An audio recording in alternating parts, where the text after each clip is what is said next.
আৰু এতিয়া প্ৰায় 11টা বাজু মই এই ভিডিঅ'টো আৰম্ভ কৰিছোঁ। টাইম নাপাওঁ, ৰাতিপুৱা উঠিলোঁ, শুই উঠি ফ্ৰেছ হৈ ভাত পানী বনোৱা সেইখিনি কাম কৰিলোঁ। হাজবেণ্ড সোনকালে যাবলগীয়া যিহেতুকে 9:30 ওলাই যায়, গতিকে ৰাতিপুৱা টিফিন ৰেডি কৰি ব্ৰেকফাষ্ট ৰেডি কৰি টিফিন লাঞ্চৰ কাৰণে টিফিন দি পঠাওঁ। মই ঘৰতে এনেদৰে বনাই দি পঠালোঁ আৰু তাৰ পাছত জানেই বেবী আছে, বেবীৰ লগত অকণমান টাইম পাছ কৰি ঘৰৰ ইটো সিটো কাম কৰি এই মাত্ৰ ভিডিঅ'টো আৰম্ভ কৰিছোঁ। আৰু এতিয়া প্ৰায় 11টা বাজু সময় হৈছে আৰু এতিয়া মই খাবলৈ লৈছোঁ। আজি আছিলে নিৰামিষেই, ফটাফট বনাই দিয়া হয় ৰাতিপুৱা, যিটোকে হাজবেণ্ডক দি পঠাব লাগে, লগতে বেবীও থাকে, ইমান বেছি ৰাতিপুৱা বনাই থকা নহয়। কেতিয়াবা ছানডে পালেহে কিবা এটা স্পেচিয়েল বনোৱা হয় আৰু আমাৰ বেছিকৈ ৰাতি স্পেচিয়েল বনোৱা হয়। আৰু ৰাতিপুৱাটো মানে তেনেকৈ যেন তেন গুচি যায়। আৰু এয়া আছে ৰাতিপুৱাৰ সাজত, এয়াই আছে বন্ধাকবি ভাজি, আলু দিয়া নাই ইয়াত, এয়া পদিনা আৰু নৰসিংহৰ চাটনি, এইফালে পটল আৰু ভেন্দি ফ্ৰাই, আৰু এইফালে ভাততে দালি অকণমান লৈ লৈছোঁ। এনেকৈ ভাততে দালি লৈ পেলাই খাই কোনে কোনে ভাল পাই জনাবচোন। আৰু এতিয়া মোৰ ভাত খাই হৈ গ'ল, আহি গ'লোঁ। আজি দেখিছে মোৰ লগত কোন আছে, আৰু থাম্বনেইল দেখি গম পাইছে আজি ভিডিঅ'টো কাৰ ওপৰত হ'বলৈ গৈ আছে। এয়া মোৰ বেবী, তাইক এনেই ঘৰত মৌ বুলি দিছে নামটো। তাৰপাছত আমি বাপেকে মই যি টি মাতোঁ আৰু দেহা শুন সেইবিলাক কলিজা চলিজা, মই এটা নাম দিছোঁ পাপলি বুলি মাতোঁ, বাপেকেও তেনেকৈ মাতে কেতিয়াবা। তাৰপিছত এয়া তাইক মই এতিয়া গা ধোৱা নাই, আজি অকণমান ঠাণ্ডা বতৰটো, বতাহ মাৰি আছে, সেইকাৰণে কাপোৰযোৰ চেঞ্জ কৰি দিলোঁ। তাৰপিছত ক্ৰীম চিম লগাই আনিছোঁ, এয়া ফুট দিলোঁ, ফুটটো বেয়া কৰি পেলালে।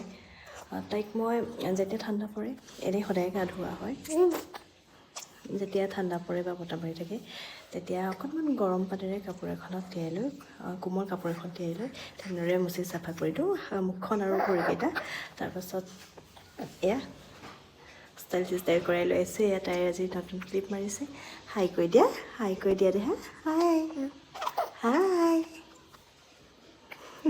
আজিৰ ভিডিঅ'টো কি টপিকৰ ওপৰত হ'বলৈ গৈ আছে গম পাইছে। আজি ভিডিঅ'টো মই আমাৰ এই বেবীক লৈ বনাইছোঁ, এইক লৈ বনাইছোঁ। হাচু আহিছে।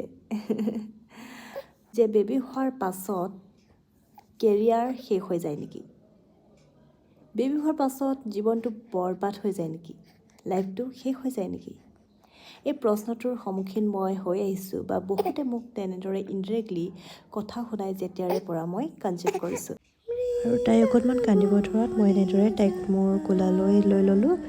তাইক মই সদায় এনেদৰে শুৱাৰ আগত গান এটা গাই দিওঁ, নহ'লে প্ৰাৰ্থনা এটা গাই দিওঁ। তাই এনেকৈয়ে মোৰ কোলাতে টোপনি যায়, আৰু এই মুহূৰ্তখিনি মোৰ বাবে সঁচাই বহুত বেছি স্পেচিয়েল। মই ভাবিলোঁ আপোনালোককো দেখুৱাওক, সেয়ে মই এই মুহূৰ্তখিনি অকণমান ভিডিঅ' কৰি ৰাখিলোঁ। এতিয়া আহোঁ মূল কথাখিনিলৈ। যেতিয়াৰে পৰা মই কনচিভ কৰিছোঁ, প্ৰেগনেঞ্চিৰ ষ্টাৰ্টিঙৰ পৰাই এইখিনি সমস্যা হয় যে এতিয়া যিহেতুকে বেবীটো আহিব, সেই সমস্যাৰ কথা কৈছোঁ। এতিয়া যিহেতুকে বেবীটো আহিব, এতিয়া আৰু আগৰ দৰে নোৱাৰিবা, জব কৰিব নোৱাৰিবা, ফুৰিবলৈ চাকিবলৈ যাব নোৱাৰিবা, তোমালোকৰ লাইফৰ যিবিলাক এনজয়মেণ্ট আছিলে, এতিয়া তোমালোকৰ এনজয় কৰাৰ সময়, সেইখিনি আৰু নোৱাৰিবা। কিন্তু মই মোৰ নিজৰ অভিজ্ঞতাৰ ফালৰ পৰা কৈছোঁ, কাৰ জীৱনত কি হৈছে নাজানো, মানে সকলোৰে বেলেগ বেলেগ নহয়নে। মোৰ নিজৰ অভিজ্ঞতাৰ পৰা কৈছোঁ যে বেবীটো হোৱাৰ পাছত আচলতে মই কোনো ধৰণৰ সমস্যাৰ সন্মুখীন হোৱা নাই। তাইৰ এতিয়া 5 মাহ কমপ্লিট হ'ব, আৰু এই 5 মাহৰ সময়ছোৱাত আচলতে মই তাইৰ লগত যিখিনি টাইম পাইছোঁ, প্ৰতিটো মুহূৰ্ত মই এনজয় কৰিবলৈ চাইছোঁ। প্ৰতিটো মুহূৰ্ত তাই যদি হাঁহিছে মই হাঁহিছোঁ, তাই যদি কান্দিছে মই তাইক হহুৱাবলৈ চেষ্টা কৰিছোঁ, তাই যদি কথা কৈছে মই তাইৰ সৈতে সমানে সমানে কথা পাতিছোঁ, মই যদি গান গাইছোঁ তাইও গান গাইছে, আৰু প্ৰতিটো মুহূৰ্ত এনেদৰে মই তাইৰ সৈতে এনজয় কৰিবলৈ চেষ্টা কৰিছোঁ। সেয়ে হয়তো মই বৰ্তমানলৈকে কোনো ধৰণৰ সমস্যাৰ সন্মুখীন হোৱা নাই তাইৰ পৰা। আৰু মোৰ জীৱনৰ যিবিলাক এনজয়মেণ্ট আচলতে ফুৰিবলৈ চাকিবলৈ, সেইখিনি পিছতো হৈ থাকিব। তাই অকণমান ডাঙৰ হৈ ল'লে আমি তিনিওটা জানো যাব নোৱাৰিম ফুৰিবলৈ, সেই কথাহে।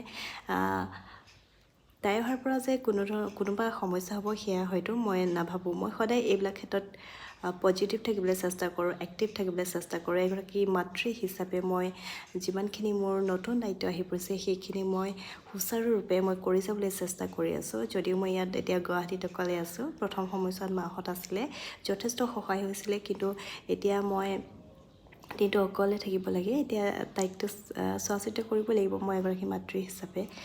যিহেতুকে তাই জন্ম হোৱাৰ আগত মই এটা সংবাদ প্ৰতিষ্ঠানৰ সৈতে জড়িত হৈ আছিলোঁ, মই এতিয়াও ছুটীতে আছোঁ, মই জইন কৰাকৈ নাই। তাইৰ 6 মাহ কমপ্লিট হৈ লওক, তাইক মানে বেলেগ বস্তু কিবা কিবি খুৱাব পৰা হৈ লওক। এতিয়া যিহেতুকে ব্ৰেষ্ট ফিডিঙে কৰি থাকিবলগীয়া হয়, এৰিব নোৱাৰি, সেইকাৰণে তাই বেলেগ বস্তু খাব পৰা হৈ লওক।